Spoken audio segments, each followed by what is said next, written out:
야, 우리 계속해서 우리 구속사 말씀을 함께 살피고 있습니다. 15장까지 하나님이 우리에게 허락하신 그런 큰 은혜들을 우리가 함께 봤습니다. 하나님께서 우리에게 모든 일들을 다 행하시고 뭐 이렇게 역사하시기도 하고 또 말씀을 이렇게 우리에게 허락하셔가지고 또 믿게 하시죠. 그럼 믿으니까 또 그걸 기쁘게 여기고 또 이걸 의롭다라고 이렇게 여기죠. 그래서 또 아브라함이 또 거기에다가 증표를 또 요구하니까 또 믿음을 또 확고히 하도록 하기 위해서 하나님의 어떤 자기 비하와 같은 그런 언약 체결식으로 이렇게 보여주는 거. 이건 이제 여러분 이건 놀라운 은혜라는 사실을 우리가 저번 주에 나눴습니다. 어, 우리가 어떻게 믿은 걸 통해서 의롭다 여기냐? 이게 여러분 의롭다함을 얻는다는 거는 하나님의 율법을 하나님의 뜻을 다 행해야 되는데 어떻게 우리가 그럴 수 있습니까? 그럴 수 없죠. 그래서 우리가 이렇게 뭐 예수 믿어 의롭다 얻는다 이렇게 말할 때 이제 우리가 말씀드렸죠. 그건 어마어마한 이제 은혜다. 그냥 공식적인 어떤 나 믿었어요. 그러니까 의롭다고 받았다 이런 식이 아니다 있죠. 예수 믿음으로 의롭다함을 얻는다는 거 이건 정상적인 게 아니다라고 말씀드렸습니다. 완전히 망가져버린 어떤 그 처절한 죄로 말미암아 완전히 망가진 인간을 구원하시기 위한 하나님의 어떤 비정상적인 은혜요. 하나님이 우리에게 마련하신 정하신 구원의 방식이라 했습니다. 그러니까 말도 안 되는 일이 우리 가운데 일어났다라고 말씀을 드렸죠. 여러분 기적을 다른 데서 보지 마시고 지금 옆에 있는 분들이 이제 기적입니다. 기적이니까 아니 어떻게 우리 같은 자가 이렇게 예배 드리는 자리에 앉아 있을 수 앉아 있나 이렇게 생각하셔야 됩니다. 뭐 이렇게 눈에 보이는 어떤 뭐 병고침의 기적, 뭐 온갖 놀라운 역사 이런 거 바라보지 마시고 지금 옆에 있는 자들이 진짜 하나님 앞에 큰 죄인이었는데 이렇게 의롭담을 여겨 이렇게 앉아 있다는 거. 여러분 그것을 좀 기억했으면 좋겠습니다. 그리고 인제 이 언약 체결식까지 이렇게 하나님 행하시잖아요. 그러니까 뭐 아무 말씀도 안 하시고 그냥 "날 믿어라." 이런 방식이 아닙니다, 기독교는. 그냥 묻지 마라. 믿어 그냥. 뭐 그렇게 하는 종교가 아니죠. 우리의 지정의를 다 사용해서 우리가 이렇게 고민해 보고 생각도 해 보고 그러면서 또 안 되면 또 이렇게 선입견이 있으면 하나님께서 또 이렇게 납득시키기도 하고 실제로 우리가 1대1로 상대방을 어떻게 설득시키듯이 오히려 더 하나님은 지금 아브라함을 대하는 모습을 보면 예시도 들고 실행도 하고 또 국제 전쟁을 통해서 뭔가 이렇게 누리기도 하고 믿음으로 막 살아가도록 합니다. 근데 여러분 이 모든 것들은 구약 시대에 일어난 일이라서 우리는 이미 다 알고 있습니다. 다 이루어 놓으신 걸 우리가 지금 갖고 있어요. 우리가 지금 믿기가 더 유리하고요. 그래서 전능하신 하나님이다. 뭐 여호와 하나님이라는 것도 지금은 우리는 너무나 분명하게 드러나 있습니다. 어떤 하나님인지 알고 있습니다. 맞죠? 그러니 우리가 이런 하나님을 안다면 우리의 인생을 걸지 않을 수 없다는 겁니다. 그래서 믿음으로 산다는 거를 말할 때 우리가 몇 가지를 제가 쭉 얘기했죠. 저번 시간에. 이제 주님 다시 오셔 가지고 이 땅이 완전한 하나님 나라로 갱신할 텐데 그때 우리가 영광의 몸으로 부활해서 하나님 나라에 합당한 자로 살게 될 겁니다. 맞죠? 그것을 바라보면서 이 땅에서 나그네로 살아간다 했습니다. 잠시 있다 사라질 이 땅에 그냥 나그네로 살다가 주님 재림하셔서 이루실 새하늘과 새 땅을 우리의 본향으로 삼고 거기에서 살아가는 삶의 방식, 그 영원한 삶을 살아갈 그 삶의 방식을 이 땅에 갖고 와서 살아가는 겁니다. 그래서 제가 늘 말하지만 이 땅에서 여전히 자기를 위해 살아가고 온통 자기밖에 모르고 자기들에게 자기 안녕, 안녕, 자기 안녕, 자기 사랑 이렇게 있다가 겨우겨우 너처럼 천국에 갔는데 그 하나님 나라에서 사랑하며 이타적으로 살아가는 게 몸에 안 배어 있어 가지고 막 어색해합니다. 여러분 그거 좀 비참하지 않습니까? 이 땅에 이렇게 살다가 그대로 이어지는 게 천국이에요. 이미 여러분 이 땅이 천국으로 임하고 천국에 살아가는 삶의 방식으로 살아가셔야 됩니다. 그게 하나님의 통치를 받아 순종하며 그 나라의 백성으로 살아가는 거, 이게 이제 믿음으로 살아간다라고 말할 수 있습니다. 그래서 지식, 동의, 신뢰라고 했죠. 이 세 가지 요소를 갖고 있어야 됩니다. 그러니 여러분, 우리가 하나님 나라의 백성인데 내가 정말 믿는다 그러는데 이 땅에 연연하거나 뭐 이 땅에서 조금 뭐 약간 얻지 못하거나 이 땅에서 상대적으로 뭔가 나는 내 인생이 왜 이럴까 그러면 이것 때문에 막 한탄하고 뭐 모든 걸 잃어버린 자처럼 그런 어떤 태도가 보인다. 그러면 그거는 정말 하나님 나라의 복락, 하나님 나라의 통치 안에 살아가는 자의 모습이 아니죠. 이거 똑같습니다. 불신자들이 반응하는 것과 똑같습니다. 누가 이 땅에서 연연하고 이 땅에서 얻기 위해서 주님의 통치를 거부하며 살아가겠냐라고 말씀드렸습니다. 맞죠? 예, 그래서 우리는 믿음이라는 것은 잠시 여기 살다가 살아가기 때문에 우리의 전부가 아닙니다. 맞죠? 예. 그리고 좀 더 나가서 믿음을 좀 더 정의한다면 하나님이 우리를 위해서 어떻게 하셨나 생각해 보십시오. 그 하나님이 우리의 모든 걸 거셔가지고 모든 걸 주셨습니다. 예수 그리스도. 그럼 하나님의 그 은혜에 감동할 수밖에 없고, 그러면 우리 쪽에서 이제는 전부를 다해서 하나님을 사랑하지 않을 수가 없죠. 그래서 십계명 제1계명도 그렇고 하나님만을 사랑해야 됩니다. 내 마음을 다하여 내 뜻을 다하여 하나님 사랑하라 그랬죠. 그래서 하나님 사랑은 따라 나온 이웃 사랑입니다. 우리 이렇게까지 구원하셨잖아요. 여기까지 오게 하셨다는 것은 오게 하셨고 모든 걸 누리게 하셨잖아요.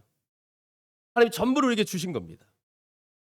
그러면 우리 또한 우리가 해야 될 반응은 우리도 우리 인생 전체를 걸어서 하나님을 사랑하며 어떻게 하든 하나님의 영광을 돌리고 하나님이 좋아하는 것들을 하려고 하고 하나님 기분 좋게 하려고 하고 그런 거 아닙니까? 자녀가 어느 정도 이렇게 이제 나이가 되면 이제는 이렇게 뭐 선물도 하고 그러잖아요. 그러면 부모님 마음을 좋게 하려고 이렇게 용돈도 드리고 뭐 그렇게 하잖아요. 똑같습니다, 여러분. 하나님의 자녀로서 하나님께 영광 돌리려고 하나님 기분 좋게 하려고 하고 이게 예배입니다. 예배, 사랑 이런 것들이 나타나는 거죠. 그래서 이게 믿음의 핵심적인 요소예요. 그래서 그것은 곧 하나님이 이제 가장 관심 있는 이웃, 교회를 향해서 나아가야 됩니다. 이게 믿음이다라고 말씀을 드렸습니다.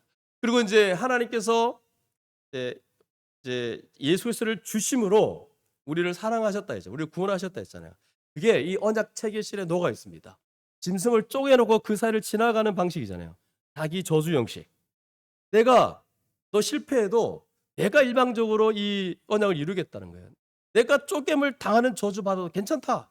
내가 반드시 이 약속 이루겠다라고 하는 게 이 언약 체계식인데 여기에서 우리는 이미 그리스도 안에 우리가 받을 이 저주가 그리스도 안에 쏟아져서 우리를 해방시킨 거 이미 알고 있습니다. 이게 십자가입니다. 이 십자가 사건. 저번 주도 말했지만 매주마다 우리는 십자가에 대한 얘기를 하고 설교도 그렇고 메시지도 그렇고 뭐 이 십자가 얘기를 들을 때마다 매번 감격, 감동, 은혜가 돼야 되는데 어떤 사람들은 십자가 그러면 또 그 얘기한다고. 아우 그러면 십자가 이렇게 나온 다음에 여러분 진짜 뭐랬죠? 띠용띠용띠용 이제 빨간불이 켜진 겁니다. 지금 문제가 많습니다, 여러분. 아니 그리스도인인데 십자가 얘기하는데 그걸 싫어한다? 아니면 그냥 뭐 솔로 지옥 이런 거 이렇게 보는 거 좋아하고 그런 얘기 듣는 거 좋아하고 십자가 그러면 또 다른 얘기하면 우와 그러고 여러분 이건 관심사가 이미 그리스도인의 특징이에요. 관심사가 어디 있느냐. 그래서 이 십자가 사건에 대한 얘기를 들을 때마다 매 순간이 기쁜 소식이 됩니다. 그래서 이거 들을 때마다 막 놀라워하고 이런 일이 어떻게 일어날 수 있냐. 하나님이신 그분이 어떻게 이 땅에 오셔가지고 어떻게 쪼갰을 당하냐 이거죠. 우리 같은 자를 위해서. 이런 이야기가 이 복음의 스토리가 우리 가운데 날마다 감격으로 다가올 수 있어야 됩니다. 아시겠죠? 그래서 우리가 저번 시간에 믿음에 대한 얘기를 함께 나누었습니다. 그래서 우리 모두가 이 복음을 우리가 듣고 우리가 믿는 그런 놀라운 역사들이 우리 가운데 일어날 수 있기를 바랍니다. 자, 그러면 이제 오늘 이제 16장으로 이제 넘어가야 되는데, 자, 15장의 이 장면들을 생각해 보십시오. 15장. 이게 햇불 언약이라고 그러죠. 하나님이 지나가셨다 해서요. 하나님이 이게 햇불 언약을 체결하고 홀로 주권적으로 이루시겠다고 말씀하신 거죠. 그렇죠? 이런 어떤 이 언약 체결식의 어떤 이 장엄한 내가 지나가겠다는 거예요. 내가 반드시 이루겠다는 거예요. 그러면 여러분 이 장면을 보고 이런 얘기를 듣고 그러면 뭔가 이렇게 더 막 이 믿음이 불타오르고 막 그럴 것 같은데, 근데 오늘 16장에 딱 넘어오니까 약간 분위기가 어둡죠. 아브라함의 가정 이야기가 나오는데 이게 실제로 드라마에서 보는 듯한 막장 드라마 같은 일들이 이제 벌어집니다. 왜 이럴까? 이런 그럴만한 사연과 배경이 있습니다. 왜 그러냐면 지금 15장의 사건이 끝나고 나서 16장을 넘어갈 때 이 기간이 10년이라는 시간이 지났어요. 아브라함의 몸은 점점 늙어가는데 자녀를 주시겠다는 약속이 주어진 지 10년이 지났는데 아무 일도 일어나지 않는 거예요. 그런 장면입니다. 자, 그러면 먼저 1절에서 6절까지의 말씀을 보시면 1절에서 6절은 아브람과 사레가 이게 출산하지 못하자 어떻게 합니까? 요종 하갈의 몸을 빌어서 자식을 낳고자 합니다.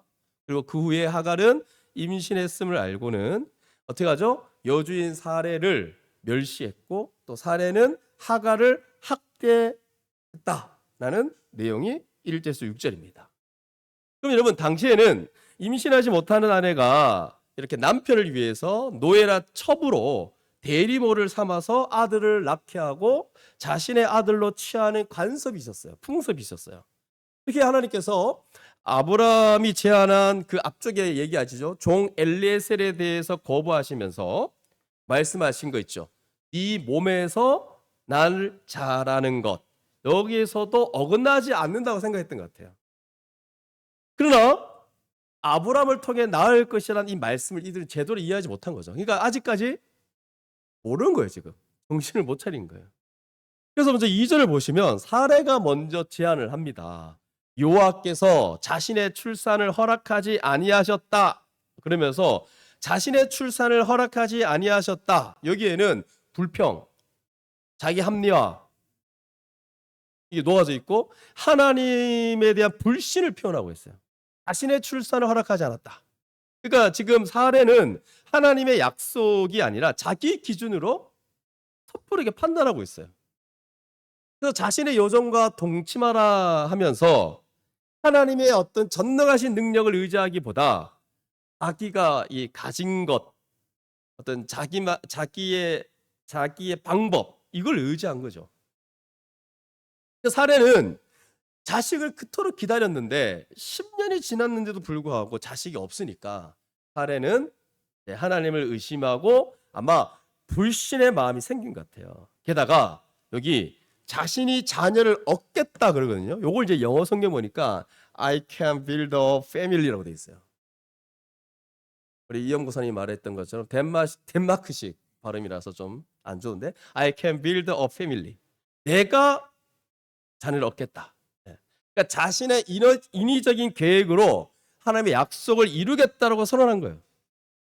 근데 문제는 사례에게 문제도 있지만 더 문제는 아브라함에게 있습니다. 이런 자기 중심적인 자기 방법으로 하려는 사례의 말을 무기력하게 지금 아브라함이 순응하고 듣고 있어요. 그래서 여러분 부부들 중에 아내가 좀 안 좋으면 남편이라도 좋아야 되는데 똑같습니다. 아내가 뭐 얘기하면 또 이렇게 들으면 또 솔깃솔깃해 가지고 알겠다 하면서 이렇게 받아들이는 그런 모습이 있죠. 한 명은 딱 서 있어야 됩니다, 여러분. 한 명이 이상한 말을 하면. 근데 지금 아브라함도 문제가 있는 거죠. 이미 앞에서 그 영광스러운 언약 체결식 또 하나님께서 약속을 이루시겠다라고 그 음성을 들었음에도 불구하고 지금 아브라함은 이 세월의 무게에 짓눌려 가지고 아마도 이제 둔감해진 거죠. 영적 침체에 빠지지 않았을까. 이 10년의 시간이 그래요. 10년. 그리고 또 사례와의 대화 속에서 언약을 맺으신 하나님을 믿고 의지하려는 태도가 전혀 보이지 않습니다. 아무 말 없이 사례의 그 인간적인 계획을 듣고 받아들입니다. 그래서 아브라함도 똑같다는 거예요. 같은 마음입니다. 아담도 그렇지 않습니까? 선악을 알게 하는 열매를 먼저 하와가 이렇게 딱 얘기했을 때 아니다 싶으면 안 먹으면 되잖아요. 그냥 먹은 거잖아요. 똑같습니다. 그리고 여러분 1절에서 3절 말씀 중에 보면 애굽 사람이라는 표현이 반복되어 있어요.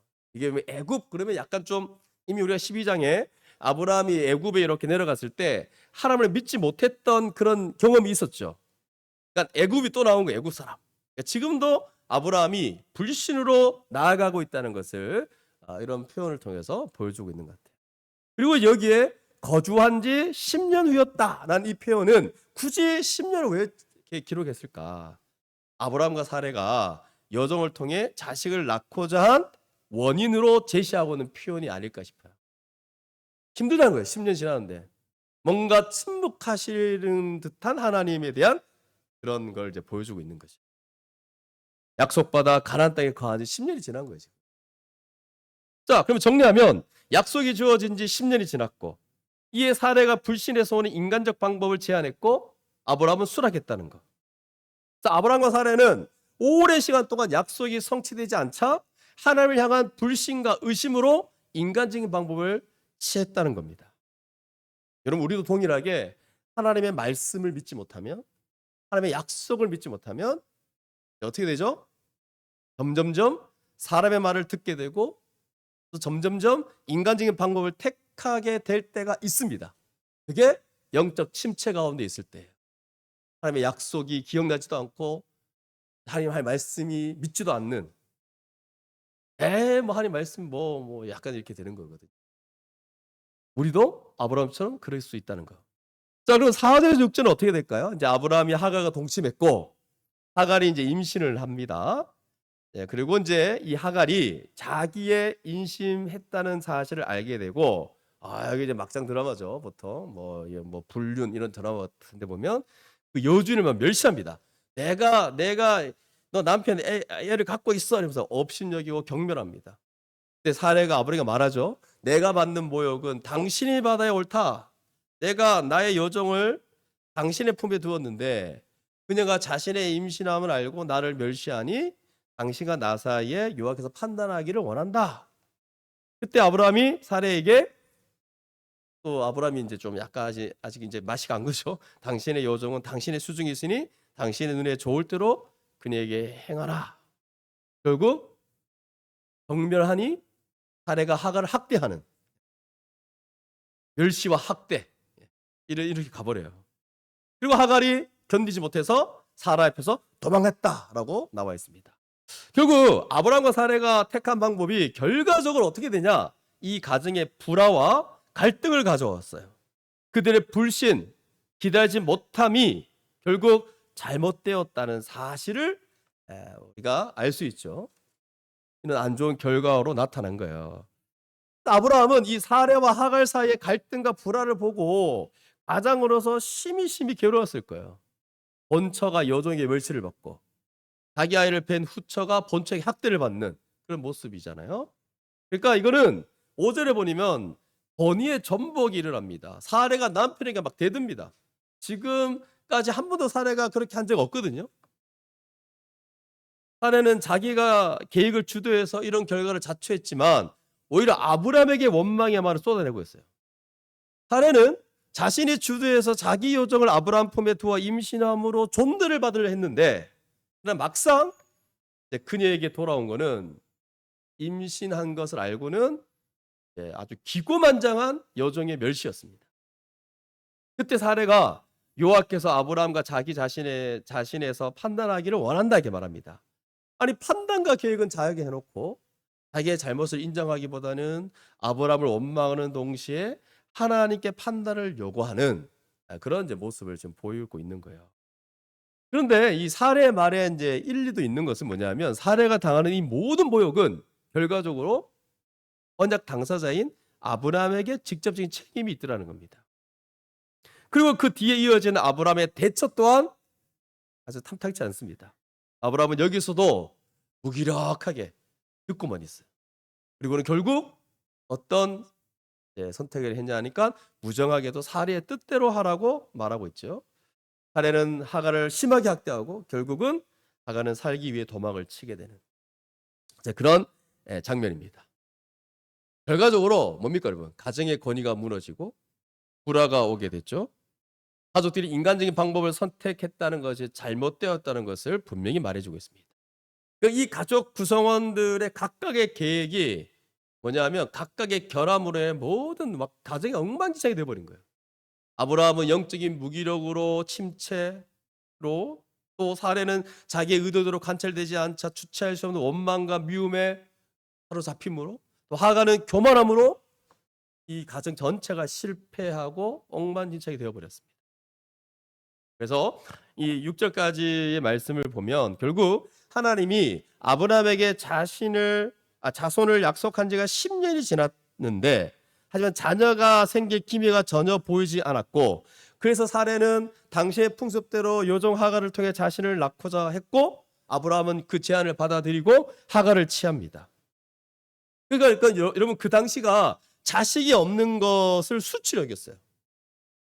사례가 그 수치를 피하고자 요정을 이용했지만 도리어 요정에게 멸시와 수치를 당하게 되는. 그래서 하나님의 약속을 기다리지 못하고 불신 가운데 있을 때 모욕을 당할 수 있다는 것을 6절까지의 말씀을 통해서 우리는 알 수 있습니다.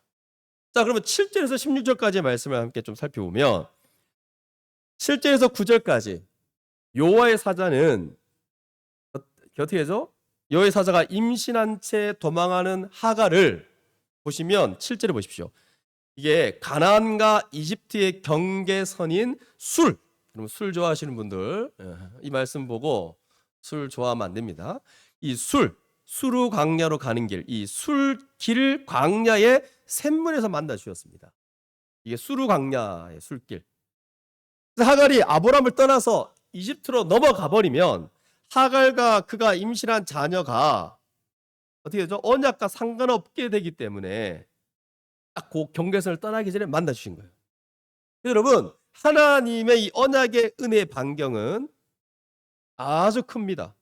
아브람과 관계된 사람이라면 요종 하갈까지도 살피신다는 거예요. 그래서 여호와의 사자가 하갈을 만나는 거예요. 하갈을 사례의 종이라 지칭하잖아요. 그래서 하갈의 이 교만을 지적하고 하갈이 언약의 복을 누리는 것이 자기 때문이 아니라 사례 덕임을 이제 깨닫게 합니다. 그리고 중요한 질문을 던지죠. 8절 보시죠. 8절에 네가 어디서 왔고 어디서 가느냐 이렇게 말하죠. 그녀가 학대를 피하고자 고향으로 도망갔지만 결국 하나님의 어마어마한 축복을 받은 아브람을 떠나고 만 것이 된 거거든요. 지금 다시 노예로 살던 이집트로 돌아가는 것에 불과함을 이 질문을 통해 딱 깨닫게 합니다. 네가 어디서 왔고 어디로 가느냐. 아니, 이 학대를 피해서 도망했는데 아브람을 떠나고자 하는 거 아니냐. 아니, 다시 노예로 사는 애굽으로 돌아가려는 거 불가한데 너 왜 그러냐? 나는 이 말이 포함되어 있는 게 네가 어디서 왔고 어디로 가느냐는 거예요. 그때 하갈이 내 여주인 사례를 피하여 도망치는 중입니다라고 대답하죠. 그래서 이 그녀의 말에서 알 수 있는 것은 교만했던 태도에서 조금은 돌이켰다는 걸 알 수 있습니다. 비록 사례 학대를 피해 도망쳤지만 자신이 전에 멸시했던 사례가 주인임을 지금 인정하고 있다는 거예요. 그래서 여호와의 사자는 하갈에게 어떻게 합니까? 이 자리가 지금 여기가 아니다. 돌아가라고 하죠. 여주인에게 돌아가서 그의 명령에 복종하라고 명령합니다. 이 말은 뭐냐면 잠시 괴로워도 언약의 축복이 있는 아브라함에게 돌아가고 사례를 향한 교만함에서 돌이켜 겸손하게 순복하라고 지금 말하고 있는 거예요. 또한 여기서 멈추지 않습니다. 그녀에게 네 자손을 크게 번성해서 그 수가 셀 수 없게 할 것이라 약속합니다. 그러면 이 얘기를 계속 들으면 아니 하갈은 약속의 자녀도 아닌데 왜 이렇게 하지? 약속의 자녀 아니면 저 멀리 떠나면 그냥 떠나버리게 하면 될 텐데 하니 왜 이럴까? 아브라함 때문에 그래요. 아브라함 때문에. 아브라함의 그 언약. 옆에 있는 주변 반경에 있는 모든 사람들을 다 해당되게 합니다. 그 언약 관계 속에 들어오게 해요. 그래서 여정을 통해 낳은 자녀랄지라도 아브라함과 관련된 사람이기 때문에 유사한 축복을 주십니다. 결국 아브라함은 이 하갈에게 이런 자손의 복을 주는 거에 대해서 약속한 거에 대해서 아마 아브라함이 들었겠죠. 그래서 아브라함은 여호와께서 자신에게 약속하신 자손의 번성을 아마 생각했을 겁니다. 또한 여호와의 사자는요, 하갈이 아들을 낳을 것이고 그의 이름을 이스마엘이라고 짓게 합니다. 근데 이스마엘이 나타나죠. 이스마엘의 뜻은 하나님이 들으신다는 거야. 이 이름은 여러분 너무 중요한 이름이에요. 계시적인 이름. 은혜가 풍성한 하나님은 언약과 간접적인 관계를 맺은 하갈의 고통까지도 들어주시는 분임을 이 이스마엘이라는 이름을 통해서 계시하고 있어요.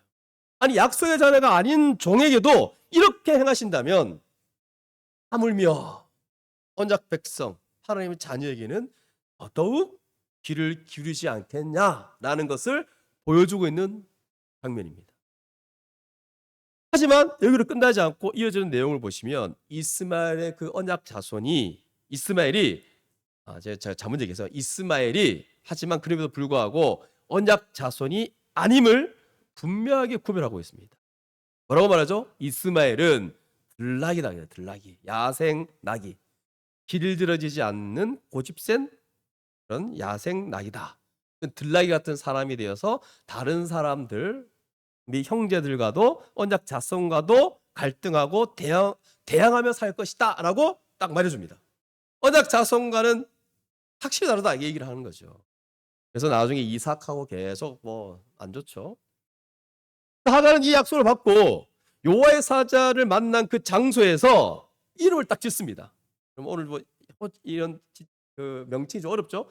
부엘라 헤로이다. 부엘라 헤로. 이게 뭐냐? 나를 살피신 하나님이라고 이름을 붙이면서 하갈이 고백하죠. 자기조차도 나 같은 자도 하나님께서 살피셨다라고 막 감격하는 장면이 나옵니다. 제가 지금 확 줄였어요. 그리고 이제 15절 16절에서 하갈이 아브라함의 아들을 낳자 아브라함도 이스마엘 하나님이 들으신다는 이름을 짓죠. 결국 이 이름도 앞에서 말했지만 계시적인 이름이라서 결국 아브라함을 위한 겁니다. 하나님께서 언약 백성이 아니라 종에 불과한 하갈에게도 복 주시고 그 형편을 살피시고 그들의 고통에 귀를 기울이신다면 언약 백성인 그에게는 얼마나 주신 복이 얼마나 크고 위대하겠냐, 그의 사정을 얼마나 더 살피고 고통의 귀를 기울이겠냐라는 것을 지금 반증해 주고 있는 장면이에요. 지금 제가 조사기 좀 열불 내고 있죠. 여러분 이미 TBS에서 알잖아요. 이 본문이 어떤 본문인지. 하갈에게 이 정도 하면 아브람 언약 자손에게는 확실하지 않냐 이 말이에요. 지금 그걸 이렇게 보여주고 있어요. 근데 많은 사람들이 이 하갈 내용 가지고 약속의 자녀가 아닌데 이거는 그냥 이게 왜 여기 기록돼 있지? 그냥 어쩔 수 없이 기록한 거 아닌가? 그래서 여기는 메시지를 찾을 수 없어? 뭐 이런 이제 얘기하시는 분들이 있는데 아닙니다, 여러분. 이 하갈에게도 주시는 이 복을 통해서 언약 자손인 아브라함에게는 얼마나 많은 복을 주고 얼마나 고통의 귀를 기울이겠느냐 그 얘기를 하고 있습니다. 자, 아브라함이 86세 때 이스마엘을 낳고 13년이 지나서야 이제 17장 1절로 넘어갑니다. 하나님은 다시 아브라함에게 나타나셔서 말씀하십니다. 13년이 지나요. 근데 여러분 이 사건, 이 하갈에게 이 복 주고 하갈에게 만나주시고 고통을 들어주시는 이 사건이 없었다면 아브라함이 13년 동안 어땠을까요? 근데 이 13년의 세월은 헛되게 지나간 게 아니에요.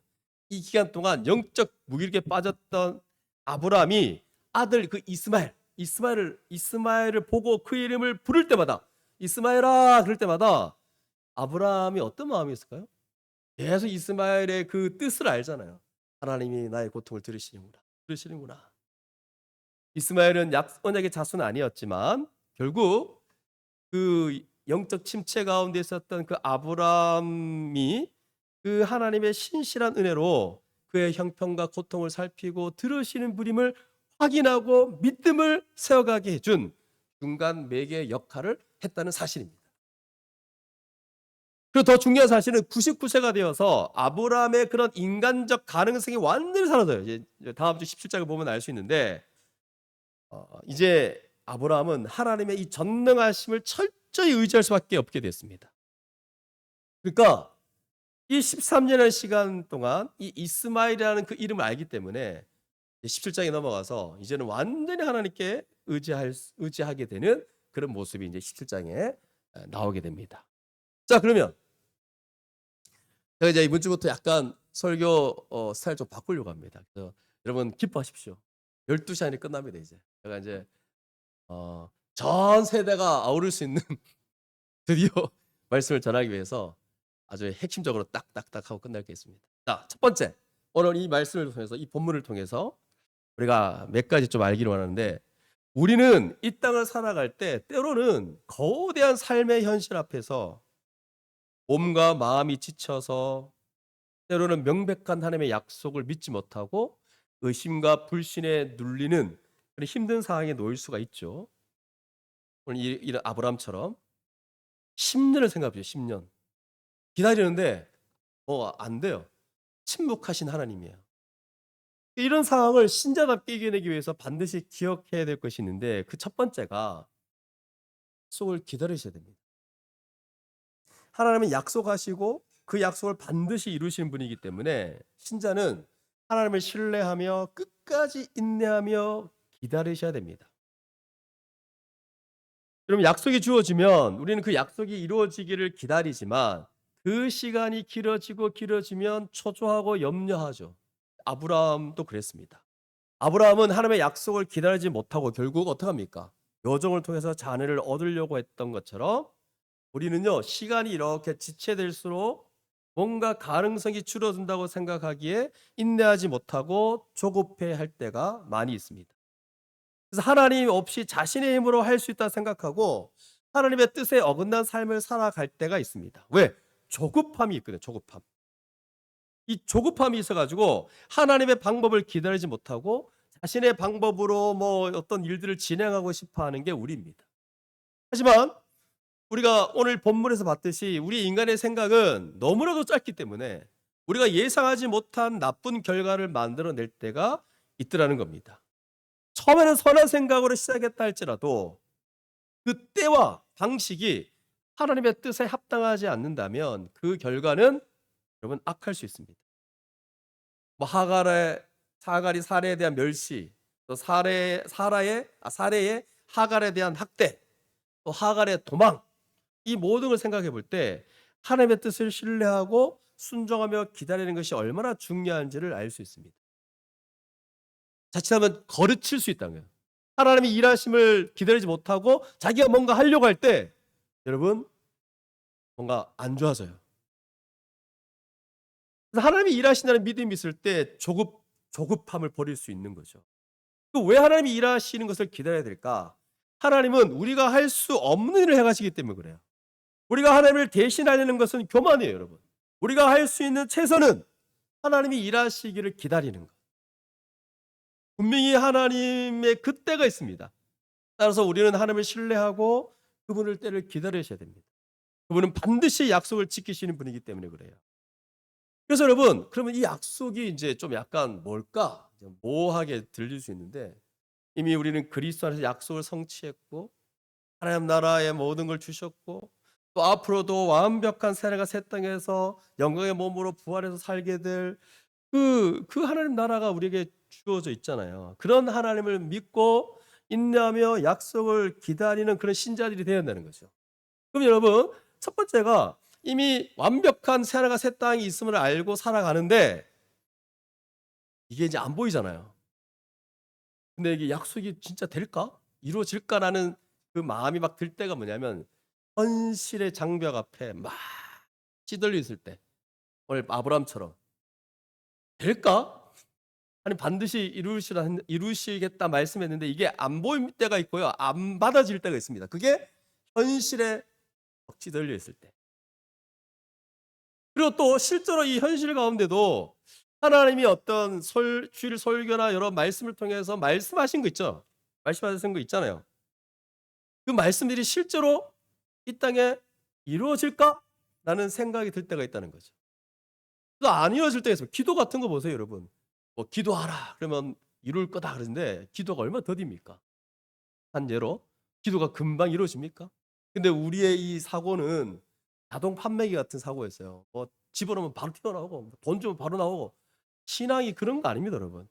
그냥 바로바로 자기가 원하는 대로 나오는 게 아닙니다. 그래서 여러분 우리가 믿음을 가지고 신앙생활 할 때 제일 어려운 문제가 뭐냐면 그 우리가 가지는 믿음과 이 현실의 갭이에요. 현실 속에서 우리가 믿는 바, 약속하신 바, 하나님 말씀하신 것이 실제로 현실로 드러나지 않는 그 기간을 견디는 게 굉장히 힘든 거예요. 그래서 지금 제가 이렇게 말하지만 수련회가 끝나고 뭔가 막 이 환상 속에 이상 속에 막 있는데 월요일 날 딱 들어가는 순간 현실은 너무 큰 거예요, 갭이. 하나님 말씀하신 거 뭐 이런 것들이 정말 이루어질까? 현실 가운데 이게 진짜 눈에 보일까? 이게 안 믿겨지는 거죠. 그러면서 불신이 들어오는 거거든요. 그래서 결국 신앙은 기다림, 그 기간을 견디는 기다림이에요. 그러면서 신앙의 연단도 받고, 그러면서 신앙이 증명되기도 하고, 그래서 우리는 때때로 하나님의 약속의 성취와 이 돌보심 이런 것들이 하나님을 신뢰하는 가운데 오랜 시간 동안 기다려야 할 때가 있더라는 겁니다. 신앙을 가지면서부터 처음 예수 믿으면서부터 이 기다림이라고 하는 것은 모두에게 발생되는 거예요. 혹시 여러분 중에 예수 믿고 뭔가 여러분이 생각한 계획대로 탁탁탁탁 되는 거 있나요?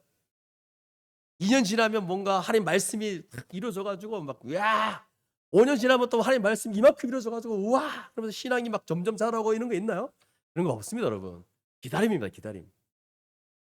10년이라는 그 시간을 생각해 보십시오. 여러분한테 아브라함의 입장에 서 보십시오. 10년 동안 자손 주겠다 놓고 없습니다. 침묵하신 하나님이에요. 기다림이에요, 여러분. 기다림 없는 신앙이라는 건 존재하지 않습니다. 그래서 모든 성경에 보면 항상 믿음은 연단, 인내 이것과 맞물려서 같이 나옵니다. 지금 여러분 지금까지 살아오면서 다 경험했을 거예요. 어떤 기다리는 문제가 분명히 있을 겁니다. 우리의 현실을 바라볼 때마다 하나님이 말씀하신 게 도대체 뭐냐 이거예요. 하나님 약속했는데 나는 왜 이 모양이냐 이거예요. 나는 왜 이렇게 뭔가 왜 이렇지? 내 꼬라지는 왜 이렇지? 이러면서 하나님의 말씀과 이 갭이 너무 큰 거예요. 이 기다리는 문제를 분명히 우리는 가지고 이 땅을 살아가셔야 됩니다. 이거 없는 신자의 삶은 없다는 거. 그래서 이 아브라함의 케이스를 통해서 우리에게 분명히 보여주고 있습니다. 그래서 이 아브라함을 믿음의 사람으로 막 얘기하잖아요. 믿음의 조상, 믿음의 사람. 그래서 이 믿음의 사람이 아브라함이 여정 속에서 이 믿음이라고 하는 거는 이제 어떻게 삶 속에서 단련되고 성숙하게 되는지를 보여주잖아요. 그래서 여러분 도대체 하나님께서 약속하셨는데 말씀하셨는데 우리의 현실은 왠지 이루어질 것 같지 않는 상황. 한쪽으로 새로가 새 땅이 있다 했는데 안 다가오는 거예요. 현실이 너무 지금 힘드니까. 허망하라는데 여러분 안 다가올 때 많지 않나요? 그래서 여러분 이 기다림 그래서 어떤 사람이 그 얘기하더라고요. 불신자인데 자기가 교회 다녀봤대요. 근데 이제 늘 교회를 다니면 옆에 있는 사람들이 맨날 그런대요. 인내해야 된다. 자기 그게 싫다는 거예요. 맨날 인내해야 된다. 믿음으로 기다려라. 왜 기다리는데? 이러면서 이제 반발하고 나왔대요. 그럼 뭐 안 기다리면 어떻게 할 건데요? 그래서 이 기다림이라는 게 속된 말로 미치게 만드는 거예요. 그래서 예수 믿는 우리를 너무 힘들게 하는 게 이 기다림이에요. 뭔가 금방만 눈에 보이게 뭔가 팍 보이고 성취되고 막 그랬으면 좋겠는데 근데 솔직히 또 그리스도 안에 성취된 것도 많은데 이걸 못 보는 경우도 많아요. 그래서 어떤 사람은 이 기다림이라는 문제 때문에 중간에 나자빠지는 자들도 있어요. 나 사실 못 기다렸다는 거예요. 한국 사람이 빨리빨리 원하잖아요. 그래서 중요한 것은 뭐냐면 그 과정에서 우리가 실수도 하고 실패도 하고 막 그러죠. 잠시 인내하지 못하는 일도 벌어지고 그러잖아요. 근데 하나님은 오늘 이 아브라함도 그렇잖아요. 이걸 사용해서 이 기다림이라는 것이 얼마나 중요한지를 깨닫게 하고 동시에 이 기다림을 통하여 믿음의 진보로 나아가는 거 이게 하나님이 원하시는 방식입니다. 그래서 이 기다림이라는 이 문제가 굉장히 중요한 문제라는 거 이거 없이는 신앙이 성장하는 사람은 없다. 그래서 결론은 하나님이 약속하신 바 기다리셔야 됩니다. 우리 모두가 기다리는 신앙을 가지기를 바랍니다. 두 번째, 이 땅을 살아갈 때 때로는 거대한 삶의 현실 앞에 뭔가 마음이 지치고 명백한 하나님의 약속을 믿지 못하고 의심과 불신에 눌리는 힘든 상황에 놓일 때가 있는데 이런 상황을 어떻게 신자답게 이겨내야 되느냐? 약속을 기억하셔야 됩니다. 아브라함은 하나님의 약속을 잊어버리고 다른 인간적인 방법을 선택했죠. 이때 하나님은 하갈에게 약속을 주심으로 아브라함이 약속을 다시 생각나게 하셨죠. 이 하갈의 자손 번성, 뭐라고 고통을 듣는 거 이런 거 막 만나 주신 거 이런 거 딱 보면서 자손 번성, 자손에 대한 약속을 했잖아요. 아브라함도 그거 보면서 자기에게 자손을 약속한 거를 생각했다는 거예요. 동일하게 신자는 하나님의 약속을 계속 기억하며 살아가야 됩니다. 여러분 우리 신앙이 별거 아니고 순회가 끝났잖아요. 이해 목사님이 꼭 한 번 더 들으라 그랬잖아요. 그래서 우리는 그 말씀에 순종해서 9월 첫째 주에 2차 순회를 엽니다. 그래서 9월 7일 월화수목 현장에 교회 오셔가지고 7시 반부터 10시까지 말씀 듣고 기도 훈련도 똑같 그 기간에 합니다. 왜 그렇게 하죠? 기억하라는 거예요. 여러분 이 선포된 말씀들이 다 약속 아니에요? 뭐 이렇게 할 거다 저렇게 할 거다 하나님 이런 분이다 뭐 이런 거 기억하라는 거예요. 그럼 우리 하나님 약속을 기억하는 방법 말씀 성경을 가까이 하는 거 성경을 말씀을 듣는 것밖에 없습니다. 성경을 통해서 우리는 하나님 이미 이루신 약속을 확인하고 또 앞으로 이루실 약속도 확신할 수 있는 거죠.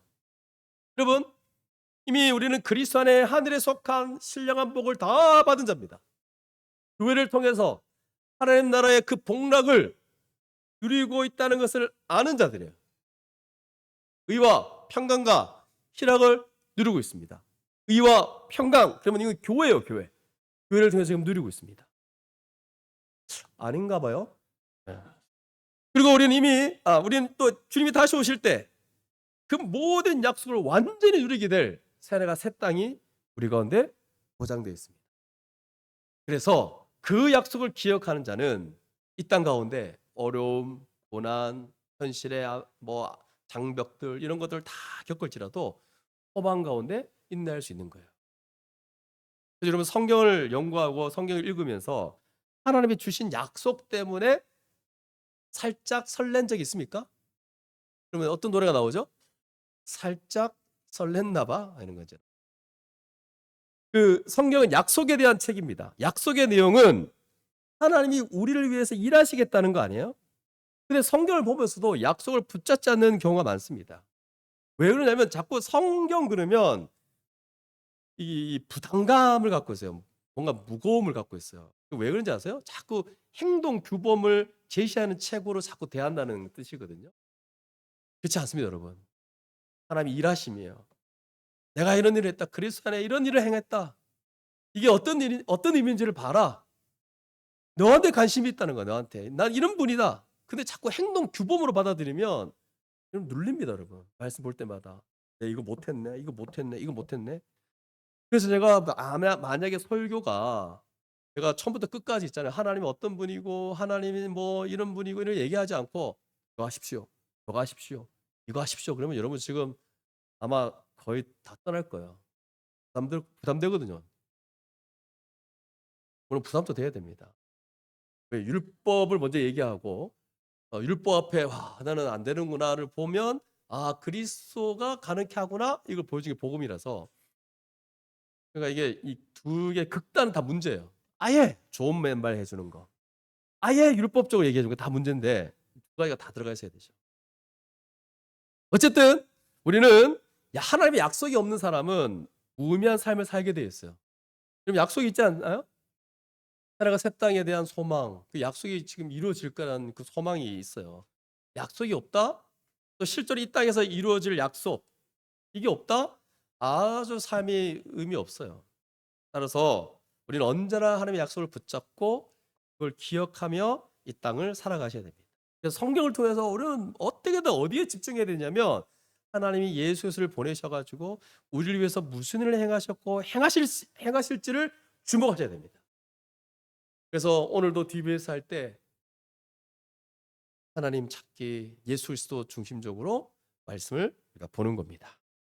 세 번째, 우리가 이 땅을 살아갈 때 때론 거대한 삶의 현실 앞에 몸과 마음이 지치고 명백한 하나님의 약속을 믿지 못하고 의심과 불신에 눌리는 그 힘든 상황에 놓일 때가 있는데, 이런 상황 속에 신자답게 이겨내기 위해서 반드시 기억할 것은 뭐냐면 그분의 하나님의 돌보심을 기억하셔야 됩니다.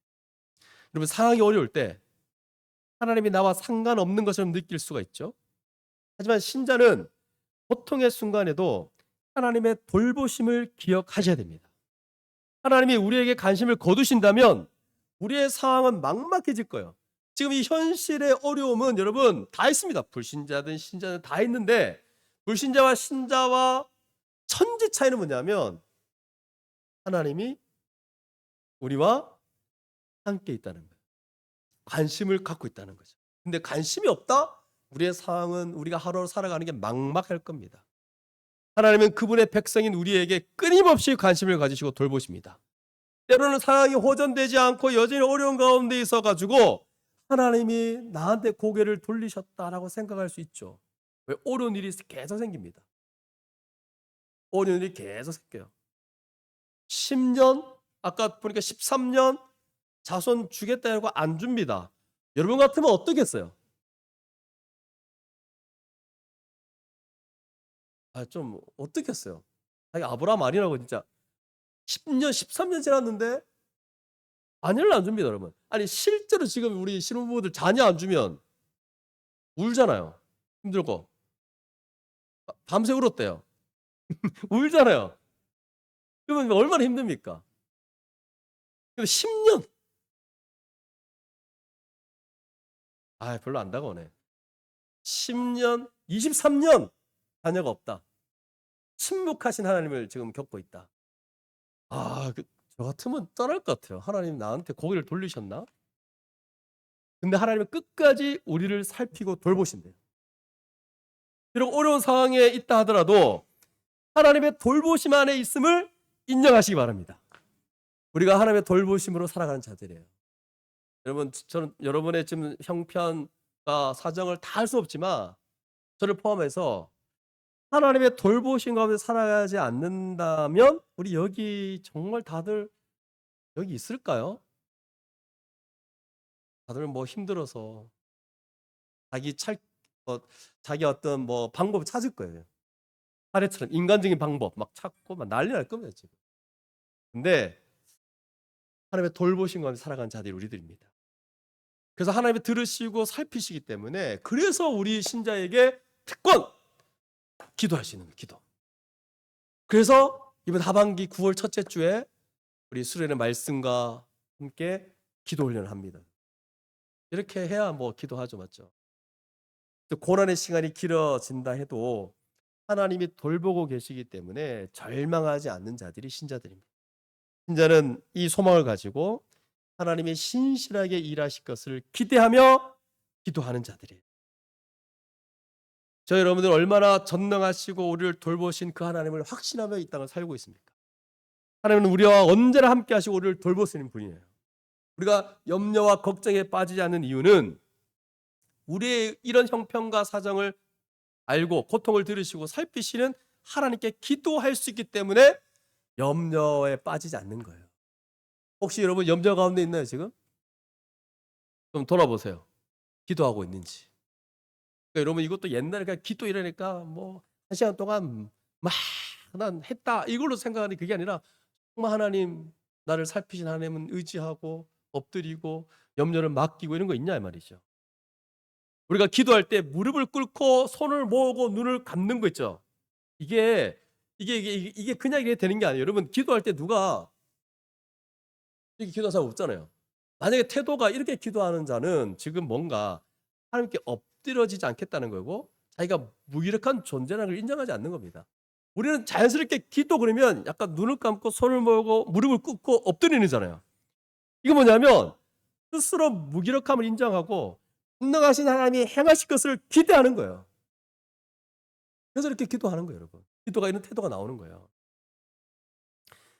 그래서 혹시 여러분 가운데 어떤 상황만 보고 호들갑 떨고 막 이 상황만 딱 보고는 불안, 초조, 염려, 걱정에 사로잡혀 있다면 호들갑 떨고 뭐 어떡하지 막 그러고 있다? 그거 신자의 참된 모습이 아니에요.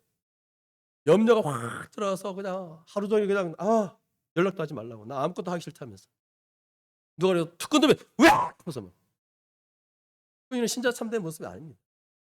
불안, 초조, 염려, 두려움에 사로잡혀 있다? 신자는 그럴 수 없습니다. 왜? 하나님이 돌보시는 자들이거든요. 이제 약속한 시간이 넘어갔어요. 자, 그러면 말씀의 결론을 맺겠습니다. 여러분, 그 수영 하시는 분들 있죠, 수영.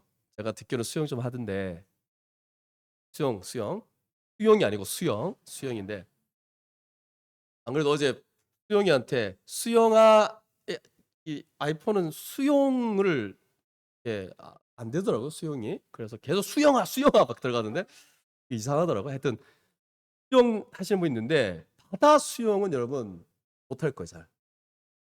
우리 재학이 이제 바다 수영 좀 하는가? 우리 소방 쪽에서 해야 되지 않나? 예. 물에 빠진 사람 막 던져내야 되잖아요. 바다 수영은 자신의 수영 실력과 근력을 의지해서는 안 된대요. 여러분 아세요 이거? 모르죠? 그래서 쉼없이 닥치는 파도에 배풀에 막 지칠 수밖에 없대요.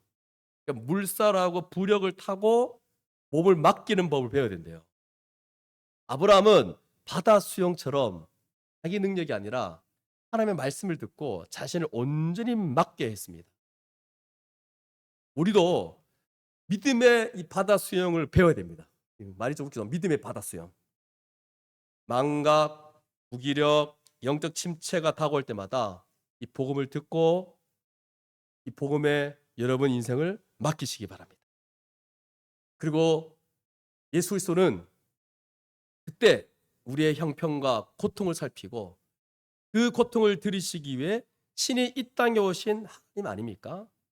동시에 우리와 같은 사람이기 때문에 모든 것을 몸소 겪으면서 우리의 연약함을 아시고 대제사장으로서 지금도 중보하고 계세요.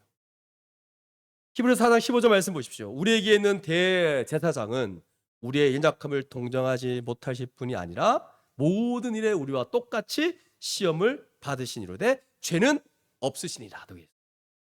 주님은 지금도 우리의 모든 사정을 살피시고 우리의 그 고통을 들으십니다. 그 은혜의 말씀에 귀를 기울이시고 우리 인생의 파도에 믿음으로 온몸을 맡기시는 우리 주님의 교회 모든 성도들 되시기를 주님의 이름으로 축복합니다. 빨리 끝났죠? 할렐루야! 오늘 말씀을 기억하고 함께 기도하도록 하겠습니다.